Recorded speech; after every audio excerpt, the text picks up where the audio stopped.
Los protagonistas del acontecer regional en Mesa de Noticias. Leslie lo decía al inicio de nuestro programa, este sin duda es el tema del verano durante este 2023, bueno, y no del verano, porque el pasado 9 de diciembre se conoció esta falla que presentó el puente ferroviario y eso trajo bastante incertidumbre. Se hablaba que quizás podía extenderse durante enero y febrero, pero lo cierto es que los trabajos se van a extender durante todo marzo para recién poder volver a poner operativo este viaducto en abril. Eso va a traer consecuencias bastante importantes, sobre todo para quienes se trasladan. Hoy día hay un plan de contingencia dispuesto por EFE, en donde se han puesto, claro, buses de acercamiento para quienes usan el biotren, pero todos los ojos están puestos en marzo. La autoridad ha indicado, distintas autoridades, el gobernador, también algunos parlamentarios, que es necesario poner el foco en hacer esto rápido. ¿Para qué? Para que justamente la gente no sufra. Bueno, una de las propuestas que incluye el poder hacer esto para marzo un poco más diligente es instaurar una restricción vehicular. Bueno, ¿de qué se trata esto? Cuando hablamos de restricción vehicular se encienden las alertas, pero aquí trajimos al experto, al jefe de división del gobierno regional, Óscar Ferrell, que nos viene a explicar de qué se trata. ¿Es una restricción vehicular? ¿Cómo estás, Óscar? Gracias por acompañarnos. Hola, Óscar. Buenos días. Hola, ¿cómo están? Oye, qué linda voz tienen ustedes. ¿Ah? Hay que partir con eso, no había estado nunca en vivo. Gracias. Yo quería clarificar un poco el punto, porque no es una restricción como la que las personas tienen en la cabeza. La restricción en Santiago funciona básicamente que tú no puedes ocupar tu auto si tienes en el fondo... que mires ahí al perfecto micrófono. Ahí está. ¿Ahí? Sí, ahí. Perdón. Ahí bien. No, ahí está bien. Perdonen. No se está escuchando. La restricción en el fondo en Santiago opera que tú no puedes ocupar tu vehículo. Aquí lo que vamos a intentar es prohibir la circulación en los puentes. ¿No? O sea, tú vas a poder ocupar tu vehículo tanto en Concepción como en San Pedro, en Coronel, pero lo que no vas a poder hacer en determinados horarios es cruzar el puente. Esto tiene que ver, y aquí voy un poquito más atrás, como lo decía Leslie, el 9 de diciembre se anuncia este tema del problema en el puente ferroviario, y el gobernador dice, mira, se necesita una mesa, se necesitan medidas y un plan. Entonces, en lo del plan me quiero detener un poco, porque aquí no estamos hablando de prohibir la circulación sobre los puentes. ¿Para qué estamos prohibiendo la circulación en los puentes? O estamos sugiriendo eso, que podemos hacerlo en función del traspaso de competencias. Porque creemos que necesitamos una cierta holgura para garantizar fluidez en el servicio de transporte público. Porque una micro puede llevar 40, 50 personas y un auto lleva 1,4 personas en promedio. Esas son las mediciones que tenemos. Entonces, si tenemos una crisis de infraestructura, lo que tenemos que hacer es garantizar que las micros tengan una holgura, un camino, una luz verde, una coordinación que permita que hagan su pega súper rápido, súper bien, súper eficiente, de manera de generar los incentivos para que las personas digan, me voy a ir en micro, porque en el fondo la micro funciona bien. Entonces, esto no se puede ver como una medida puntual, sino que lo que hay que hacer es tomar en consideración que hay que intervenir la unidad operativa de control de tránsito, hay que ponerle más personas, hay que pensar en la dotación de carabineros, que está súper sobredemandado. Entonces, todas esas cosas requieren de tiempo, requieren de capacitación. Hay que pensar, en el fondo, en cierta gestión de incidentes tempranos. Lo comentábamos antes en la reunión, cuando llueve, todo se complica un poco. En marzo no deja de haber ciertas llovinas en la mañana, entonces, ¿cómo vamos a enfrentar los accidentes por alcance? Esa coordinación fina entre micros y UCT es el piso cero. Luego de eso está el tema de la cantidad de buses. Si no aumentamos la cantidad de buses, esta prohibición de circulación que podemos ejercer nosotros como gobierno regional no tiene ni un sentido, porque lo estamos buscando es restringir un poco la libertad de cada uno para permitir de que haya un método eficiente de desplazamiento entre los puentes. Pero si no hay un aumento de frecuencia, y por eso que estamos a la espera para poder tomar decisiones más finas del Ministerio de Transporte, porque en el fondo queremos que nos asegure qué pasa si las micros no salen, porque varias veces ya hemos estado en este escenario de que pedimos aumento de frecuencia, y lo pedimos públicamente incluso, y no pasa nada. Entonces, ¿qué va a pasar si las micros no salen a la calle? Entonces, ahí hay que tener claro que hay que tener un plan de contingencia que depende de varios escenarios. Acá hay escenarios incluso donde se han anunciado protestas masivas que corten la ruta. Y eso hay que preverlo, hay que prever las dotaciones, hay que tener la capacitación, hay que tener un plan para fortalecer la VOCT, hay que aumentar hoy día las micros, y si no, hay que tener un plan B que permita en el fondo generar condiciones de certidumbre, de que vamos a tener un libre desplazamiento y de que va efectivamente a existir una alternativa que justifica todo este quebradero de cabeza en el que nos hemos metido, porque efectivamente estamos en un problema. También lo conversábamos antes, esto se parece harto al terremoto, porque en el terremoto también nos afectaron los puentes, y lo que tenemos aquí es en el fondo algo agravado, porque el aumento explosivo del desarrollo inmobiliario en San Pedro y en Coronel hacen de que respecto al 2010 la situación sea mucho peor. Entonces, si no abordamos esto como un pack, como un combo, donde una de las medidas es la prohibición de circulación sobre los puentes, pero hay que fortalecer la VOCT, hay que poner más carabineros en la calle, hay que asegurar la frecuencia de las micros, hay que en el fondo generar una campaña comunicacional para que las personas sepan de por qué estamos haciendo esto y por qué requerimos de su esfuerzo. Bueno, ahí tiene sentido. Si lo vemos así parcializado, no tiene ningún sentido ni para nosotros ni para las personas. Y ahí, Oscar, también evidentemente la relación y la conversación con otras instancias, como el caso de la Seremía de Transporte, es muy relevante, porque también lo mencionabas, hoy día el tema del transporte público post pandemia ha estado bastante complejo, sobre todo no solamente en horarios punta, sino que también a sectores donde no están llegando, en horarios sobre todo nocturnos, donde se ha mencionado de las distintas personas que no llegan y que es muy complicado entonces hoy día escoger el transporte público versus el vehículo particular, porque finalmente no compiten en mejor. Entonces, en esa línea, para poder limitar entonces el paso por los puentes, ¿cómo se ha conversado también con la Seremi para poder entonces, como tú mencionabas, asegurar que finalmente van a estar y que la gente va a tener esta otra alternativa de tener buses, de tener transporte público y poder preferirlos? Porque si no, la gente siempre va a preferir entonces andar en auto. O sea, y pensando también ahí que las micros de circulación, por ejemplo, no llegan a este sector superpoblado que está, no sé, de Lomas hacia Coronel, que también ya hay casas y que ahí no hay líneas de micro, o por lo menos hay muy pocas. Hay muchos sectores en San Pedro que no tienen locomoción. Y por eso que ayer en una reunión de coordinación planteamos este tema. Dijimos, oye, ¿cómo vamos a hacer con el tema de los acercamientos a la ruta? Porque efectivamente estamos pensando en aumentar la frecuencia sobre la 160, pero también tenemos que tener ciertas medidas que pueden ser con colectivos, pueden ser vehículos menores, pueden ser furgones, que en el fondo, sobre todo en las horas peak, nos ayuden a transportar personas hacia el troncal. Y por eso que este plan de contingencia hay que examinarlo con cuidado, porque en el fondo la situación para San Pedro es una solución, para Coronel es otra solución, para el flujo que viene desde Arauco es otra solución. Entonces hay que tener los distintos filtros, porque lo que uno quiere es que se disminuya la carga que soporta la 160, y eso parte desde Arauco, no parte en San Pedro.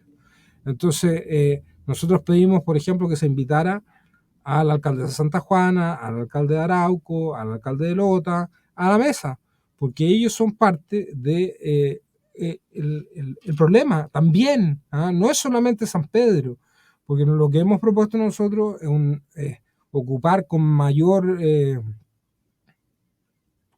fuerza el desvío de Patagual. Para eso hay que hacer algunas mejoras. Es una ruta peligrosa. Es una ruta peligrosa, pero es lo que tenemos. Porque en el fondo nosotros no podemos pretender de que todo el flujo va a ir a la 160, porque ya el año pasado, con puente ferroviario, la ruta 160 colapsó en marzo. Entonces no tiene ni un sentido que sin el puente ferroviario pensar de que no va a colapsar. Por lo mismo, hay que ocupar la ruta Patagual y se está hablando con la Dirección de Vialidad, con el Ceremi de Obras Públicas, para que genere un plan de mejoras.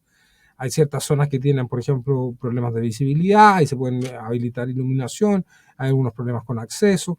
Hay una serie de medidas que el Ministerio de Obras Públicas nos ha dicho que está tomando, que está operando y que de aquí a marzo vamos a tener una mejoría sobre ciertos sectores de la ruta Patagual. Entonces, pensando en eso, nosotros creemos que debería haber con una buena señalización, con una buena campaña de fiscalización que te limite la velocidad, creemos que es la alternativa y que por lo tanto hay que difundirla. Porque cuando uno viene desde Arauco y no ve un desvío a Patagual, no hay una señalética siquiera. Entonces, hay distintas medidas que hay que tomar y hay que coordinar. Entonces, esto de la restricción lo que hace es que pone el foco en la necesidad de una marcha blanca que integre todas estas medidas, que le podamos hacer un comité de seguimiento, que esto tenga transparencia, y por eso que agradezco mucho este espacio, porque en el fondo aquí es un esfuerzo común, es una reflexión conjunta, involucra a una o más comunas, o sea, esto es algo completamente regional por definición, y por lo tanto es un esfuerzo que debemos compartir con la ciudadanía, tenemos que explicar las medidas, por qué las estamos tomando, y tomar medidas, porque creo que lo peor que se puede hacer es pensar de que aquí no hay que hacer nada porque la situación está normal, porque tal como te dije antes, cuando hago la comparativa con el terremoto, veo que también se dañaron los puentes, pero que a diferencia del 2010, hoy día hay miles de casas nuevas al otro lado. Oscar, el tema de limitar el tránsito vehicular por los puentes, ¿eso está en evaluación? ¿De qué depende que sea una decisión que se vaya a concretar, sí o sí? Nos parece que es la decisión correcta en la medida que se nos garantice el aumento de frecuencia de los buses. Porque nosotros tomamos esa decisión a propósito del traspaso de competencia. Es una decisión que está en el gobernador y la ejercemos frecuentemente. Tenemos un portal incluso para hacer eso. Pero el tema pasa porque nosotros queremos generar es bien técnico, queremos generar un delta de capacidad, una holgura en la 160. Eso es lo que busca la medida. Pero es una holgura ¿para qué? Es para que entren los buses, para que entren más. Porque cuando uno habla con los buses, te dicen, es que yo no me puedo dar las vueltas que necesito porque no tengo la fluidez en el tránsito. Entonces, haciéndonos cargo de ese requerimiento, lo que nosotros decimos, bueno, le garantizamos la holgura. ¿La Ceremi ha respondido? ¿Qué ha dicho sobre esta propuesta? La Ceremi está evaluando la cantidad de buses que va a poner. No hemos tenido una respuesta concreta. Creemos que nos ha dicho ayer que está haciendo algunas modelaciones, que le demos un par de días más. Y estamos esperando también eso para tomar decisiones más definitivas, porque en el fondo lo que queremos aquí es hacer un cálculo lo más matemático posible, lo más racional posible, entendiendo de que esta es una ecuación donde hay cierta cantidad de autos que caben en la ruta 160.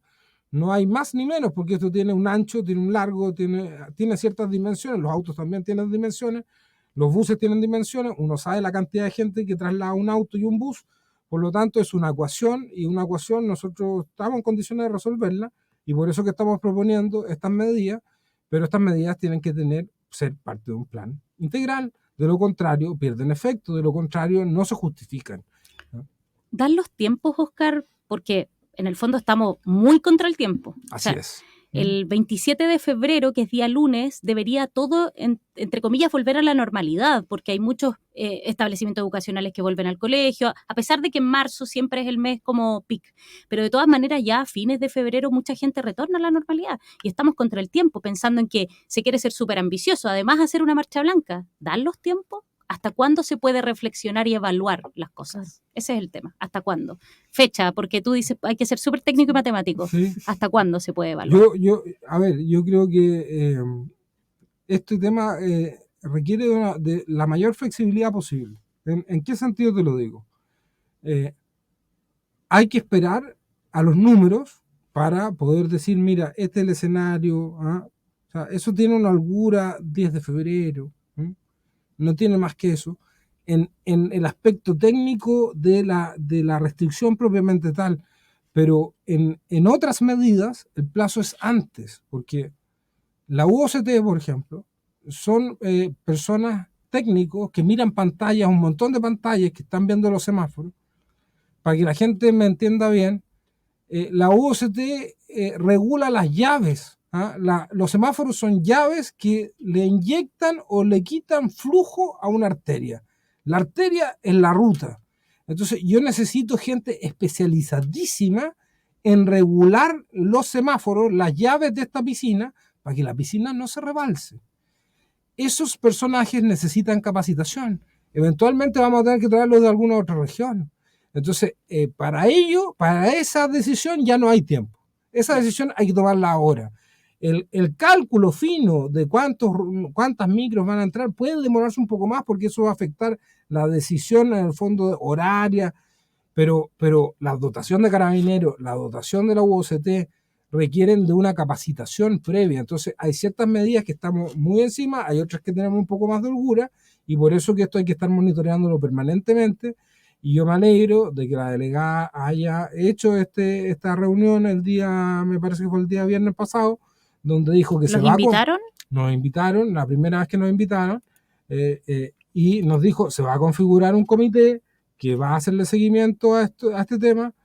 Y nosotros agregamos, tenemos que evaluar distintos escenarios, porque es una situación compleja. Volvimos a Rodrigo Díaz y dijimos, oiga, acuérdense que esta cosa ya nos pasó en el terremoto, esta es la gravedad del tema, entonces no hay que subestimar la crisis. Yo de verdad siento que las personas están muy molestas con esta situación y hay que tratar de convertir toda esa rabia, toda esa molestia en algo positivo. Entonces también hay que poner un poquito de luz sobre la discusión de fondo, sobre la urgencia de nuevas inversiones en infraestructura, sobre nuevos procedimientos que nos permitan salir de esto en tiempos que no son los actuales, porque hoy día los tiempos actuales de construcción de obras son eternos.